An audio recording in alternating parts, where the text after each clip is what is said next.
we don't trust people to follow rules. We trust people to know when to break them, right?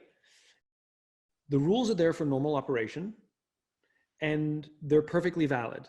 Like, it's good to have sides on the sandbox, otherwise the sand just pours out, right? So the rules give guidance. There's nothing wrong with policies and rules and things like that, but they're guidance. And if something goes wrong, we have to find out why it went wrong, right? So I've told this story a bunch of times, so you can interrupt me if you know it. True story, two true stories about that happened in the Air Force. The Air Force has a very, very simple rule. Do not fly into Iranian airspace. Really easy, right? So there was a KC-135 tanker that was flying in circles, just in a holding pattern in case someone needs gas, in case someone needs them, right? And the crew accidentally drifted into Iranian airspace. It sets off all kinds of alarm bells, right? Not good. Completely different incident, unrelated, different time. Another KC-135, just coincidentally, was doing the same thing. They were doing donuts in case somebody needed them, and a fighter jet called bingo, which means they ran out of gas. They need gas. And the crew made some calculations, and they wanted to get to him as quickly as possible because he's out of gas. And the quickest way to get to him was to slice through Iranian airspace. Now, on paper, they both broke the same rule. They should both be punished equally, and they should both be punished, right? The reality is only one of those crews was punished, the ones that were idiots.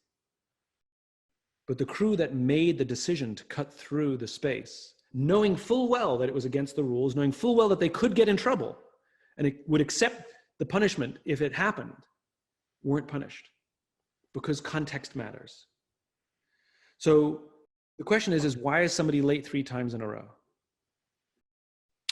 Is it because they live far away, because they're taking care of their sick mother, and they've been struggling to get the bus every day because the bus has been, you know? Is it because they're a single parent and they're struggling to get the kids out in the morning to school? Or is it because they overslept because they're lazy? Or because they went partying the night before and they missed their job and you're a pushover, so whatever, they just take advantage of you? I don't know. Could be one of both, you know? And the question is we don't want them to be late, but we understand that they're struggling. So how do we find a middle ground? You cannot be late anymore, but I understand that you're struggling because you can't get the kids out of school.